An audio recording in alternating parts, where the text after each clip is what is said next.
Hi, everyone. Welcome. This is officially the first podcast with myself, Lynn Gordon, and my bestie. Brenda Borns. We are going to discuss the name of our podcast first, which is Fight the FUPA. Um, for those that don't know what FUPA is, Brenda, we just have talked about this. It's kind of a name that's sort of a buzzword right now. Fatty. Upper Pubic. area.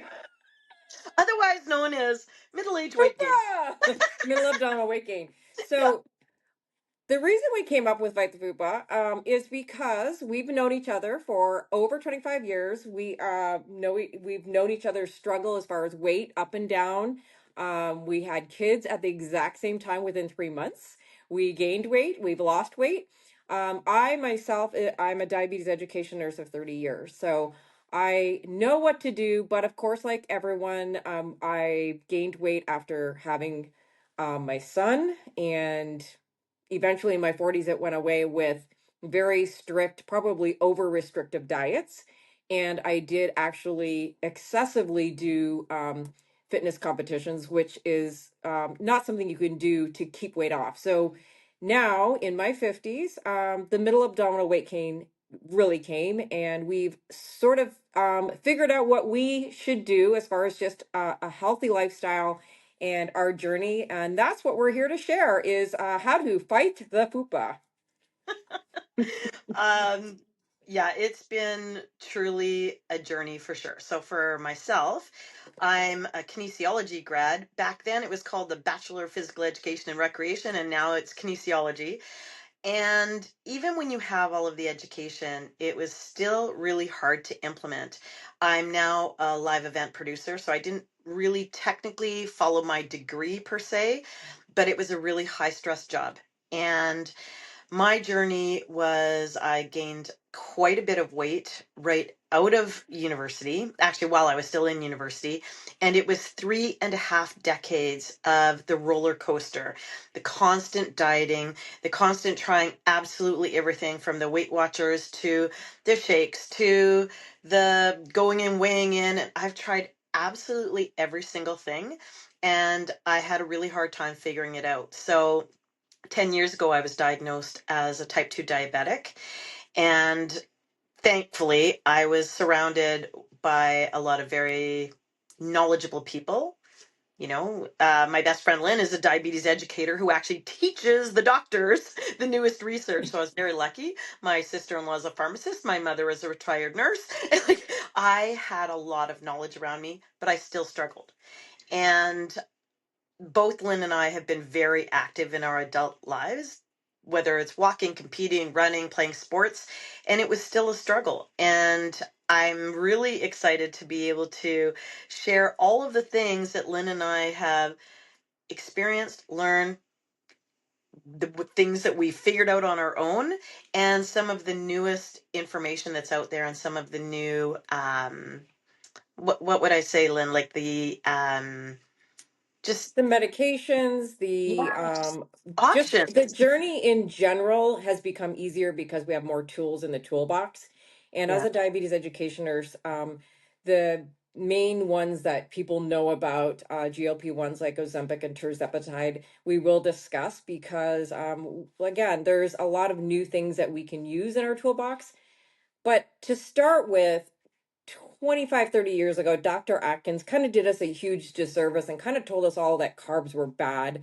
People, when I started nursing, were eating piles of just protein and fat. And it didn't even look right to walk into a hospital where everyone's doing their morning, recording with a big pile of eggs and bacon and cheese. I just thought that that can't be good for your heart, saturated fat. So we are going to tackle our journeys, but also middle abdominal weight gain in general for anybody, whether you're male, female, high stress, have poor sleep habits, sedentary lifestyle, family history. All All of of the those things make what's called metabolic syndrome, or it's epidemic in nature, but literally pre-diabetes or even just insulin resistance, which just basically is a fancy word that means your food, there's something blocking your insulin. Your food's not getting in your cell. So your body thinks you're not eating enough and it holds on to everything right in the midsection, which again, middle abdominal, fatty upper pubic area, Yeah. the fupa, it's hard to get rid of. And 6 years ago, I had a hysterectomy. I was left with one ovary, but it is now working like it. It's might as well not even be there. It's just there's nothing. There's no so hormones play a big role also. So we'll be talking about a lot of these things in our podcast. But generally speaking, there are so many new things, like I said, and we're excited to share what has worked for us with a combined over 100 pounds weight loss for both of us. So we've decided to share our, people want to know about how do you get rid of this middle abdominal weight gain? And mine literally has been mostly in the last 3 years that I've tried everything. Brenda's tried everything, and it was stuck. And Hard. It's hard. we, yeah, it's really hard, and we know the struggle, and we even know what to do as a diabetes education nurse of 30 years, as a exercise physiology, or Well, what? that's a stretch. Like I got the degree. Okay, Let's be but real. really, we I'll be called know officially what we're real. supposed to do, and Yes. we have the tools. But then you're raising kids. You have High stress job. work, regular stress, traffic. I mean, you name it. Um, and Brenda, maybe you can tell everyone just why you're wearing a patch right now, because obviously, I mean, most people know I us, just want to but look badass. Yeah. So, 4 years ago, I suffered a freak accident out walking my dog, and it resulted in the loss of my right eye. And so, not only were we in a global pandemic and everyone was quarantined at home, I was going through a journey of relearning everything. And it wasn't easy. It was really hard on my family, but you know, I think that when you're a little bit stubborn and throw that in with a supportive online community, I went online. Nobody could come visit me. Nobody could come visit our family. It was really, really difficult. And um, I had to relearn absolutely everything from, you know, running. How did my eye see the ground monocularly? How did I perceive distance, depth, peripheral vision, all of those things? And I'm a super stubborn person, pretty persistent. And I remember I'd be on the phone with Lynn, and quite literally 3 weeks after my injury, I was sneaking out of the house at 5:30 in the morning because I didn't want to wake up Randy and Taya. And me and the dog who caused the accident were out jogging because I wanted to understand, how does my brain understand a monocular world? And with that came, a lot of um, understanding how my body reacted to the trauma. I lost a lot of my hair. It still hasn't grown back. There's a lot of camouflage in here. It's good from far, but far from good. So it was it was a very emotional time. Whoa, hey, it's okay. this is my pretend microphone, so everybody, just so you know. It was a really emotional journey, and I'm very grateful that Lynn was quite literally um, my right hand girl. Like, she was on the phone with me, helping me through stuff, because it was when I left the hospital that day, they just gave me some metformin, which is what I was on for my diabetes, and I was losing weight like crazy, not in a good way. I literally lost 30 pounds in 30 days. And I said to Lynn, wow, like I'm really smaller, but I can't stop being sick. Like, it was, my body was That's so the much. trauma response. Just, Yeah. like if somebody gets divorced, it's sort of the same idea. Your body just wasn't holding on to nutrients. You just lost No. way too fast, but then you lose all your muscle. So we do want to But, talk about how to but lose guess what? I weight. gained it all back. I gained it all back. As I Right. got We healthier, I want to gained it lose all weight to back. sustain and keep it off. So, yeah, so we have a lot of, journey that we can discuss as far as like our health journeys, but in general, we just want to share what has worked and what has worked as far as success. And we have like again, I think people don't know that this is a struggle of most all over North Right. America, but most people do struggle at some point with their weight, and that's, even with diet, even with exercise, with sleeping, everything needs to be aligned, and it doesn't always work, and a lot of people have issue. And mine's more recent that it was really, really a struggle, but um, I've lost now a total of 14 pounds in the last 8 weeks.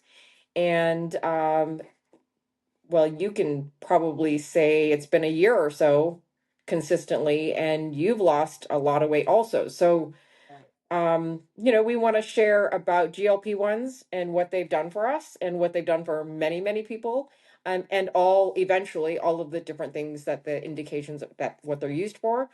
We also probably want to share because it is something that a lot of people think of as cheating for, to lose weight. It's more though of training wheels. It's like it helps you with inflammation, it helps you with cravings, it helps your food go into your bloodstream slower so that um you don't feel hungry all day. One of the main things I was doing with insulin resistance again, or feeling like I couldn't lose weight in my midsection, is that I felt like I was always having low sugar, so I would get nauseated a lot, and that makes you hungry. So I was hungry all the time. I was always searching for food and looking for food, and it was my coworkers that actually said, "Oh, like." You're always running to the fridge for a snack, and I would bring yogurts and nuts and fruits, but honestly, I don't have those cravings anymore, and I sleep better, and I have less inflammation, and my joints don't hurt, and a lot of things that go along with other topics like menopause, more for females. But if you're midlife and you're in your 50s, I was sweating out of my eyeballs. My head was Me in the too, and free. I only have one. My head was in the freezer at work one day, and everyone walked in. I was like, oh, I just I had to put my head in the freezer a few times. I'm running hot. All of those things Hot have. flashes at night Mhm. were Yes. so overwhelming. It was really hard for Randy because I mean he's a very warm person, and I'd be sleeping. I'm like, I gotta open the window. It's -40 in Winnipeg in the winter, and I've got the window cracked. And he's like, "What are you doing?" I'm like, "I listen. You don't understand. You actually don't understand." So I just moved to the other bedroom because I couldn't sleep with how hot he was, and I couldn't sleep without the window cracked in the middle of a Winnipeg winter.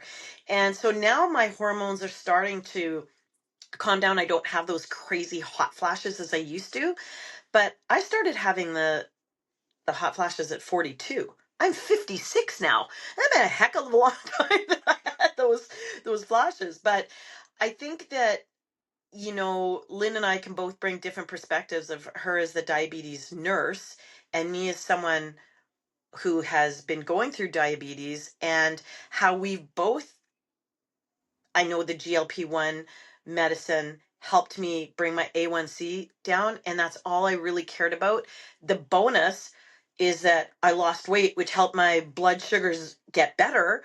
At the end of the day, I was so scared of Lynn, my fingers feel tingly. I don't want to lose limbs. Like you see diabetics that have had to have the amputations, and I'm going to be a grandma in a couple of months. I want to be a damn cool grandma who's active. And my entire life of being a mother, I struggled that I wanted to be that healthy role model for my daughter and for my son, and I couldn't get there. I was always the active mom, but I wasn't a healthy weight. And so now I feel that I'm actually closer to a healthy weight for the first time in 3.5 decades. That I feel the strongest I've ever felt, as I've always been active. But all of the tools in the toolbox of, and Lynn has told me for decades, you need to lift weights, you need to have small meals, drink your water. I heard it all. I just wasn't doing it. And it was really hard as an event producer, um, to understand that my lifestyle is not really great as a diabetic. And Lynn, I remember one key thing that you taught me, Lynn. You said, Brenda, it's actually easier for me to work with my type 1 patients because they measure how much insulin they need and we give them the insulin that they need. As a type 2, it's sleep, stress, exercise, food. It's all of these other combinations of things that are really, really hard to do. And I wasn't eating properly. I definitely wasn't sleeping properly. When you're working 13, 14-hour days, you're grabbing some out of the green room when you're running by producing a concert or whatever. It wasn't a healthy lifestyle. And so I've had to learn a lot. And I finally feel in the last year that I've gone from 172 to under 150. I'm 149 pounds. That's been in the last year of me really dialing in and understanding. And I have to thank Lynn for that because I've been struggling for 3.5 years. I've been struggling for 10 years as a diabetic. But So, in the last year, I've kind of figured it out. I finally feel that I figured it out. again, GLP-1 medications that you know of as most people know Ozempic and Mounjaro, but they've been around for 20 years and they are not new. But for diabetes, they've always helped with the first generation ones helped a lot with bringing the A1C down. So your A1C is down now. But the last several years, 2007, since the semaglutide and the tirzepatide, the Ozempic, their gut hormones, they help your food digest much slower. You feel full longer. And then that's why I'm not having those low sugars or those feelings. I'm feeling full. I'm feeling satisfied.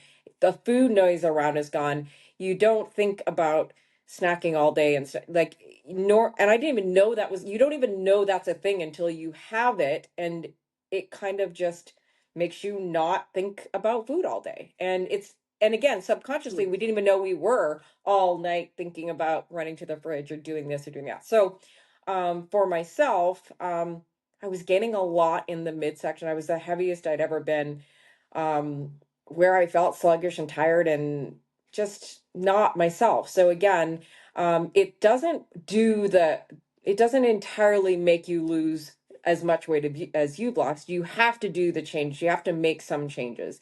You do have to use it as like the tools or the training wheels, but people still have to do a lot. It's kind of like someone if they try to take steroids and gain muscle, you can take it, but it doesn't just magically make you gain muscle. So it does help with inflammation. It does now help with many indications like again cardiac and other things we'll talk about. But the main thing is again, we're going to discuss more in other podcasts, but there's many indications for it. And, it will become more accessible. It will become, for, I think, for everybody, something that you can utilize. And I do what's called microdosing. So I do small little doses so I don't have as many side effects. And even then, it does the trick to kind of help you feel full and satisfied. So I think the main thing to take away from our first podcast is we have lots of things to share. We have lots of great ideas, and we hope that everyone will be able to sense that we're passionate about these things because it is a lifestyle shift, but it also just as far as our health journey, it really is aiding and it's really helping. So hopefully this is something that will help other people or inspire other people to learn more about hopefully not just GLP-1s, but exercise, How to read sleep. nutrition labels that I'm still learning. Yeah, the great protein sources, Right. workouts, anything that is health related and can help you fight the fupa.